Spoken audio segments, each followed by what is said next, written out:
नमस्कार मित्रांनो, मी प्राध्यापक संतोष बोर्डे आपल्या बोर्डेज करिअर अकॅडमीच्या यूट्यूब चॅनलवर स्वागत करतो। मित्रांनो, सरळ सेवा भरती अंतर्गत नवनवीन जाहिराती या एकोपाठोपाठ एक या मित्रांनो प्रसिद्ध व्हायला सुरुवात झालेली आहे आणि अजून एक जाहिरात जी महाराष्ट्र राज्याच्या आदिवासी विकास विभागाच्या वतीनं ही जाहिरात प्रसिद्ध करण्यात आलेली आहे।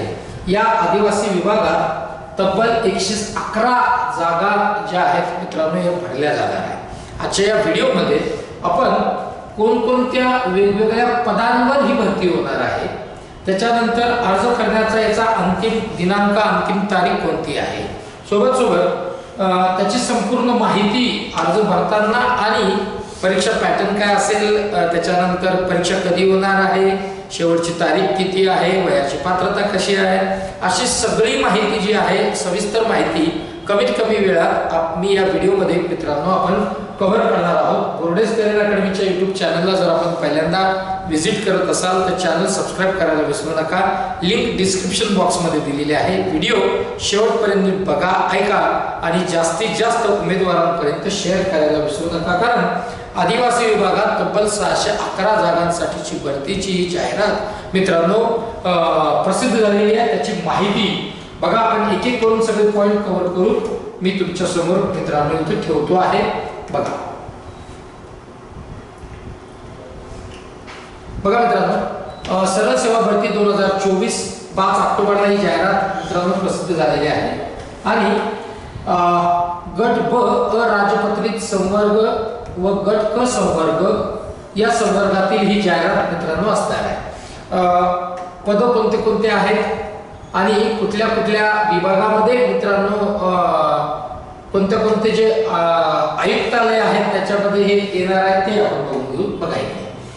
इकडे बघा मित्रांनो, सरळ सेवेच्या कोट्यातील रिक्त पदे 100% भरण्यास दिलेल्या मान्यतेनुसार आयुक्त आदिवासी विकास विभाग महाराष्ट्र राज्य नाशिक हे त्यांचे अपर आयुक्त कार्यालय नाशिक, ठाणे, अमरावती, नागपूर यांच्या अधीनस्थ आस्थापनेवरील वर्ग 3 संवर्गातील वरिष्ठ आदिवासी विकास निरीक्षक पद कोणते कोणते आहेत ते बघा।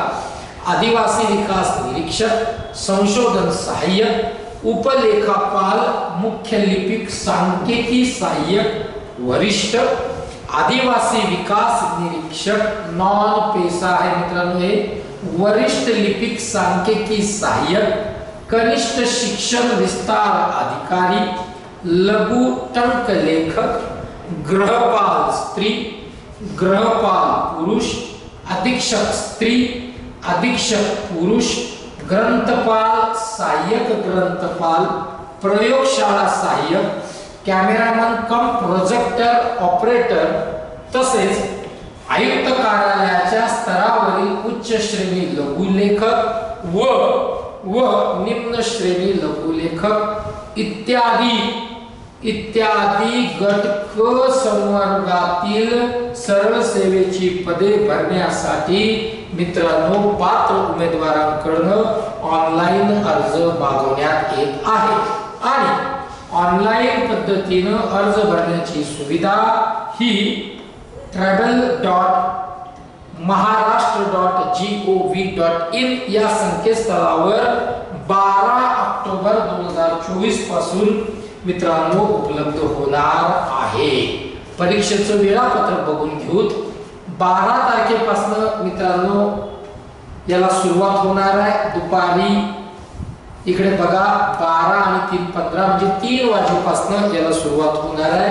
कधी 12 तारखेपासून आणि ऑनलाईन पद्धतीने अर्ज भरण्याचा जो अंतिम दिनांक आहे तो 2/11/2024 म्हणजे 2 नोव्हेंबर 2024 रात्री 11:55 पर्यंत आहे।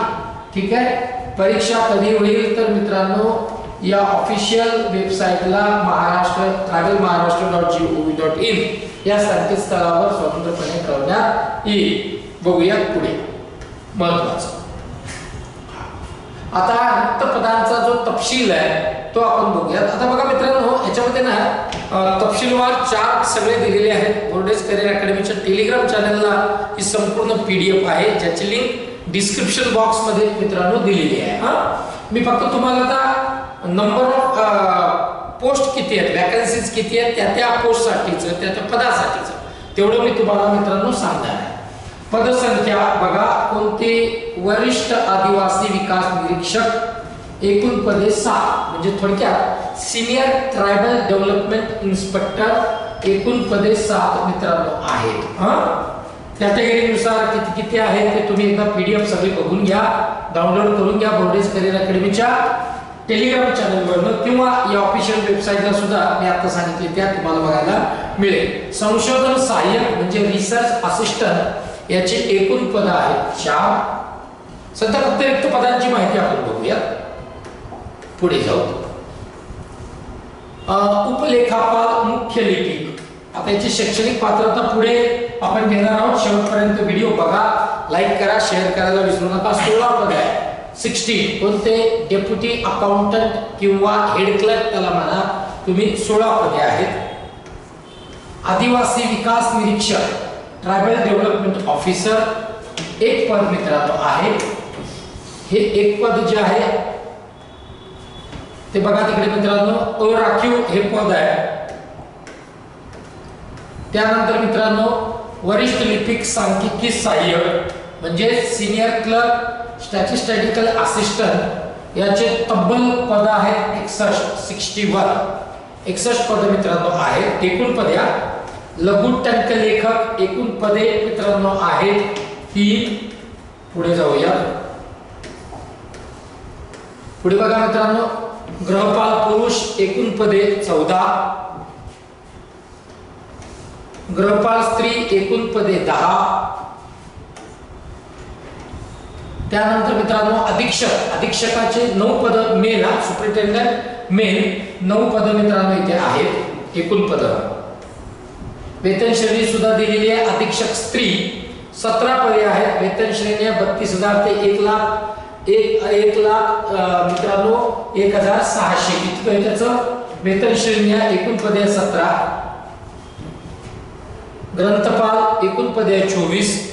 वेतन श्रेणी बघा 25,500 ते 81,100 वेतन श्रेणी.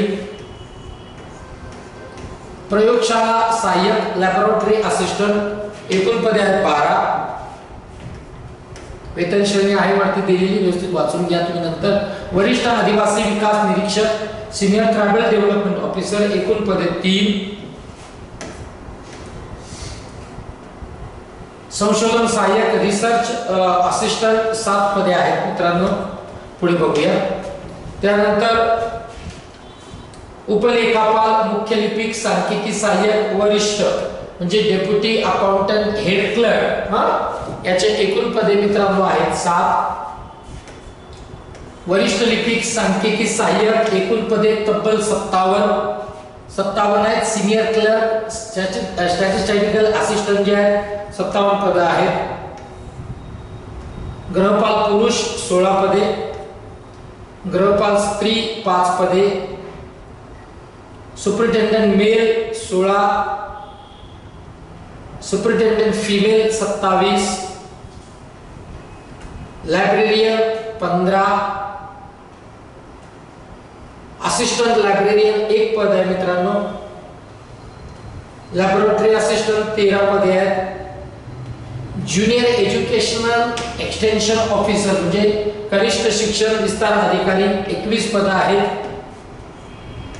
वेगवेगळ्या कॅटेगरी निहाय हे सगळं मित्रांनो. कॅमेरामॅन कम प्रोजेक्टर ऑपरेटर जे आहे त्याचं 1 पद मित्रांनो आहे. त्यानंतर अप्पर आयुक्त आदिवासी विकास अमरावती विभागातील रिक्त पदांचा तपशील. सिनियर ट्रायबल डेव्हलपमेंट इन्स्पेक्टर 4 पद आहेत. संशोधन सहाय्यकचे 5 पद आहेत. आता हे जे वेगवेगळे जे आयुक्त आहेत त्याच्यानुसार आहेत मित्रांनो. उपलेखापाल, मुख्य लिपिक 8 पद आहेत. अमरावतीचं चालू आहे सध्या. त्यानंतर वरिष्ठ लिपिक, सांख्यिकी सहाय्यक जे आहेत 43 पद आहेत. गृहपाल पुरुषचे 13 पद आहेत. गृहपाल स्त्रीचे 8 पद मित्रांनो आहेत. लघु टंकलेखक टायपिस्ट 3 पद आहेत. त्यानंतर अधीक्षक जे आहे सुपरिटेंडेंट फिमलचे 3 पद आहेत. ग्रंथपालचे एकूण 1 पद आहे. एज्युकेशन एक्सटेन्शन ऑफिसरचे 24 पद आहेत मित्रांनो. आता नागपूर जे अप्पर आयुक्त आदिवासी विकास नागपूर जे आहे तिकडे सिनियर ट्रायबल डेव्हलपमेंट इन्स्पेक्टरचे 4 पद आहेत. रिसर्च असिस्टंटचे 3 पद आहेत. उपलेखापाल मुख्य लिपिक असे 10 पद. वरिष्ठ लिपिक सहाय्यक मित्रांनो 44 पद आहेत. त्यानंतर गृहपाल पुरुष 19 पद. गृहपाल स्त्री 6 पदे आहेत. पुढे बघूया. अधीक्षक जे आहे त्याचा 8 पद आहे स्त्री. अधीक्षक पुरुष 4 पद आहेत. यानंतर मित्रांनो प्रयोगशाळा सहाय्यकचे 5 पद आहेत. ग्रंथपालचे पण 8 पद मित्रांनो आहेत. लघु टंकलेखक 4 पदे.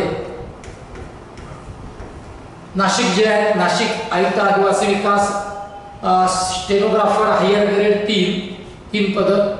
स्टेनोग्राफर लोअर ग्रेड 14 पद आहेत. तर अशा पद्धतीने मित्रांनो हे 611 जागांसाठीची भरती वेगवेगळ्या आदिवासी आयुक्तालयाच्या अंतर्गत होते आहे, ज्याचा चार्ट तुम्ही आता पाहिलाय. पण डिटेल व्यवस्थित नीट बघा.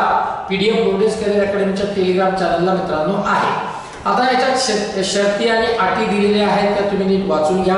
आपण डायरेक्ट मित्रांनो आता याच्यात खेळाडूचं आरक्षण, त्याच्यानंतर मित्रांनो अनाथ आरक्षण, असे सगळ्या आरक्षणाबद्दलची माहिती मित्रांनो याच्यात दिलेली आहे. ती न बघता आपण डायरेक्ट जे आहेत शैक्षणिक पात्रतेकडे जाऊ, म्हणजे तुमच्या सगळ्यांच्या व्यवस्थित लक्षात येईल की तुम्ही त्याला पात्र आहात का नाही आहे. आता याच्यामध्ये जे वरिष्ठ आदिवासी विकास निरीक्षक जे आहे याच्यासाठी मित्रांनो मान्यता प्राप्त विद्यापीठाची किमान द्वितीय श्रेणीतील कला, विज्ञान, वाणिज्य किंवा विधी पदवी किंवा मान्यता प्राप्त विद्यापीठाची शिक्षण किंवा शारीरिक शिक्षण शास्त्र पदवी असणं आवश्यक आहे. बघा, आर्ट्स, कॉमर्स, सायन्स ग्रॅज्युएट असणारा, लॉ ग्रॅज्युएट असणारा, त्याच्यानंतर जे फिजिकल एज्युकेशनची डिग्री असणारा, त्याचं ग्रॅज्युएशन कंप्लीट असणारा याला मित्रांनो अप्लाय करू शकतो. याच्यामध्ये काही एक्सपिरियन्स लागतो का, अनुभवाची गरज आहे का, तर अजिबात नाही, हे लक्षात ठेवायचं आहे. कुठलाही ग्रॅज्युएट कोणत्याही डिग्री ज्याच्याकडे असेल, या मी आता सांगितलं कला, वाणिज्य, विज्ञान याच्यातल्याला अप्लाय करू शकतो. दुसरं जे पद आहे ते संशोधन सहाय्यक. याच्यासाठी मित्रांनो कुठल्या याची आवश्यकता आहे, एज्युकेशनल क्वालिफिकेशनची, ती आपण बघून घेऊ.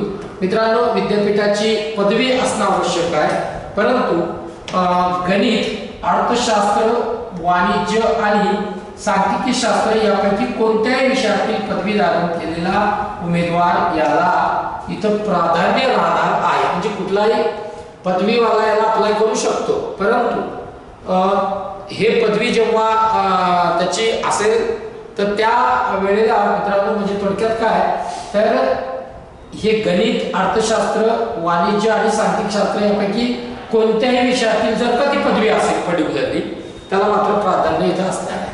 उपलेखापाल, मुख्य लिपिक, वेतन श्रेणी 13. मान्यता प्राप्त विद्यापीठाची जे पदवी धारण करीत आहेत, परंतु पदव्युत्तर पदवी अथवा शिक्षण शास्त्रातील पदवी धारण करणाऱ्या उमेदवारांना प्राधान्य राहील. ठीक आहे, पुढे बघूया. आदिवासी विकास निरीक्षक आहे, याच्यासाठी इकडे बघा मान्यता प्राप्त विद्यापीठाची पदवी आवश्यक आहे मित्रांनो.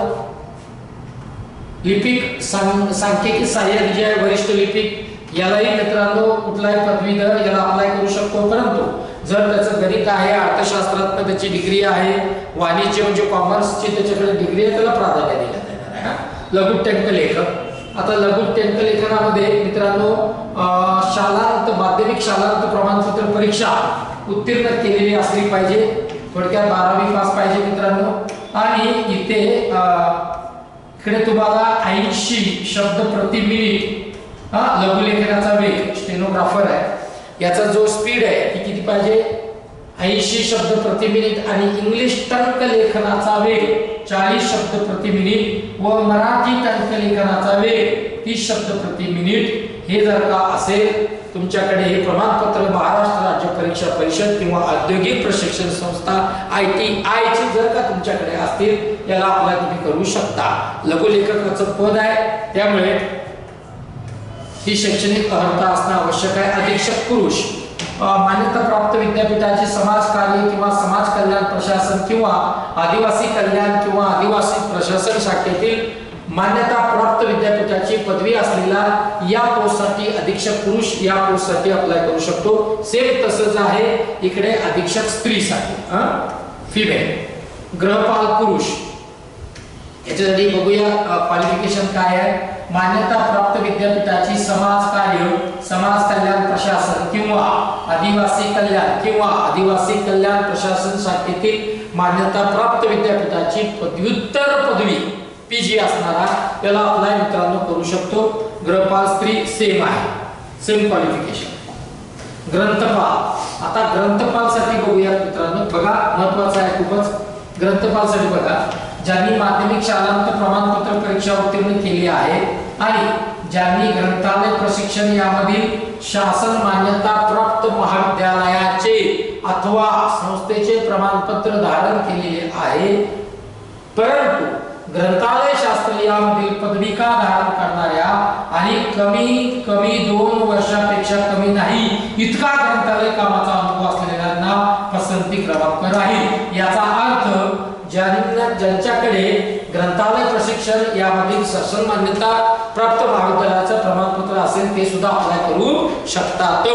पण जर त्यांच्याकडे अनुभव असेल तर त्याला प्राधान्य राहील, एवढाच काय तो विषय आहे. पण बाकीचे पण याला अप्लाय करू शकतात. मी आता सांगितल्याप्रमाणे सहाय्यक ग्रंथपाल वेतन श्रेणी S7, इथे पण मित्रांनो ते सेम आहे की शालांत प्रमाणपत्र परीक्षा उत्तीर्ण केलेली असली पाहिजे.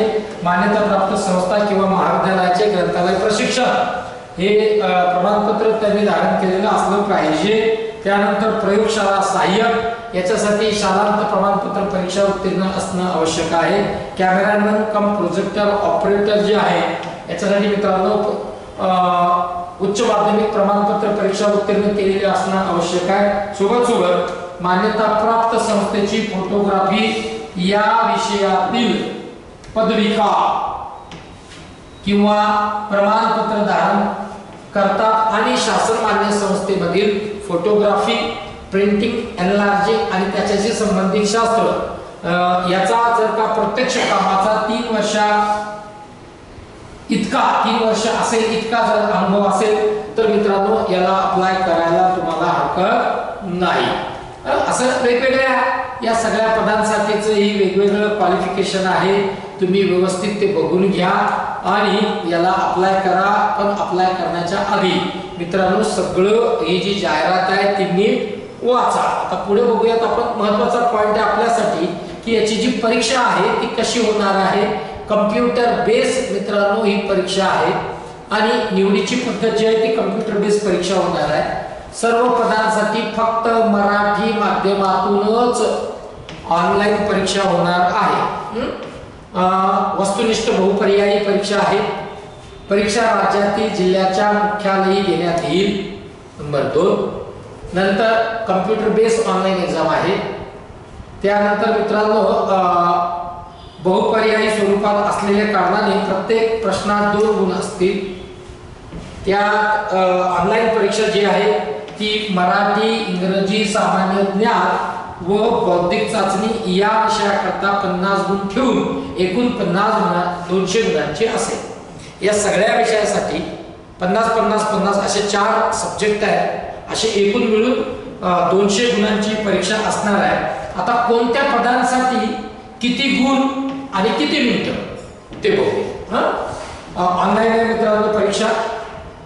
गृहपाल पुरुष, गृहपाल स्त्री, संशोधन सहाय्यक, उपलेखापाल, मुख्य लिपिक, आदिवासी विकास निरीक्षक या सगळ्यांसाठी लेखी परीक्षेचे एकूण गुण या सगळ्यांसाठी आहेत 200 आणि सगळ्यांसाठी मराठी, इंग्रजी, सामान्य ज्ञान, बौद्धिक चाचणी हे सेक्शन असणार आहेत, विषय असणार आहेत. प्रत्येकी 50-50 गुण आहेत सगळ्यांना. असे एकूण मित्रांनो एकूण जे आहे तुम्ही बघा इकडे जे आहे 200 गुण इथे आहेत आणि प्रत्येक परीक्षेसाठी 120 मिनिटाचा हा वेळ असणार आहे प्रत्येकासाठी. हे लक्षात ठेवा. हे एवढे पद जे आहेत त्यांच्यासाठी सेम तेच पुढे इकडे मित्रांनो हे जेवढे पद आहेत 15 म्हणजे आता वरती सांगितलेले आणि वरिष्ठ आदिवासी विकास निरीक्षक, त्यानंतर मित्रांनो वरिष्ठ लिपिक सांख्यिकी सहाय्यक, कनिष्ठ शिक्षण विस्तार अधिकारी, अधीक्षक पुरुष, अधीक्षक स्त्री, ग्रंथपाल, सहाय्यक ग्रंथपाल, लघु टंक लेखक, त्यानंतर उच्च श्रेणी लघु लेखक, निम्न श्रेणी लघु लेखक. हे जर का सोडले तर इकडून वरती जे आहे इथपर्यंत सहाय्यक ग्रंथपाल पर्यंत 200 गुण आहेत, 120 मिनिट आहेत आणि हे जे 3 पद आहेत लघु टंक लेखक, त्यानंतर उच्च श्रेणी लघु लेखक, निम्न श्रेणी लघु लेखक यांच्यासाठी एकूण गुणांची संख्या 100 आहे. 25 25 25 या पद्धतीने मित्रांनो असेल 60 मिनिटाचा याला वेळ आहे प्रत्येक. या लक्षात ठेवा. पुढे बघूया मित्रांनो. प्रयोगशाळा सहाय्यक कॅमेरामन कम प्रोजेक्टर ऑपरेटर आहे. लेखी परीक्षा एकूण गुण 200 आहे. दोघांना पण 120 मिनिट आहेत. मराठी इंग्रजी सामान्य ज्ञान आणि सामान्य विज्ञान या पद्धतीचं मित्रांनो हा परीक्षेचा पॅटर्न आहे. थोडक्यात परीक्षा शुल्क किती आहे तर परीक्षा शुल्क मित्रांनो अमागास म्हणजे अनरिझर्व कॅटेगरी 1000 रुपये आहे. 900 रुपये जे आहेत ते सगळ्या कॅटेगरीच्या कॅन्डिडेट्सला असणार आहे. त्यानंतर नॉन रिफंडेबल ही फीस असेल, ऑनलाईन फीस भरायची आहे. ठीक आहे. जिल्ह्याच्या मुख्यालय जे आहे तिथे ही परीक्षा होईल आणि लिंक मी आता आधीच सांगितलं की 12 ऑक्टोबर पासून याला ऑनलाईन रजिस्ट्रेशनला सुरुवात होणार आहे आणि 2 नोव्हेंबर ही त्याची लास्ट डेट मित्रांनो आहे. पात्र उमेदवारांनी या तारखेच्या आतमध्ये ऑनलाईन हे जे रजिस्ट्रेशन आहे करून ठेवायचं आहे. बाकी फॉर्म भरायचा कसा याच्याबद्दलची संपूर्ण माहिती, त्यानंतर डिक्लेरेशन आहे, सोबत परीक्षा शुल्क कसा भरायचा आहे याच्याबद्दलची संपूर्ण माहिती इथे देण्यात आलेली आहे. मला असं वाटतंय की पूर्ण माहिती जी परीक्षेच्या दृष्टीने आवश्यक आहे ती सगळी आपण बघितलेली आहे. त्याही व्यतिरिक्त जर तुम्हाला काही डाऊट्स जर का असतील तर मित्रांनो तुम्ही बोर्डेस करिअर अकॅडमीच्या YouTube चॅनलला सबस्क्राईब सगळ्यात आधी तर करा. त्यानंतर कमेंट बॉक्समध्ये कमेंट तुमचे डाऊट्स करा. त्याच्यावरही आपण वेगळा व्हिडिओ मित्रांनो करूया. पण हा चान्स गमावू नका. थांबूया इथेच. जय हिंद, जय महाराष्ट्र.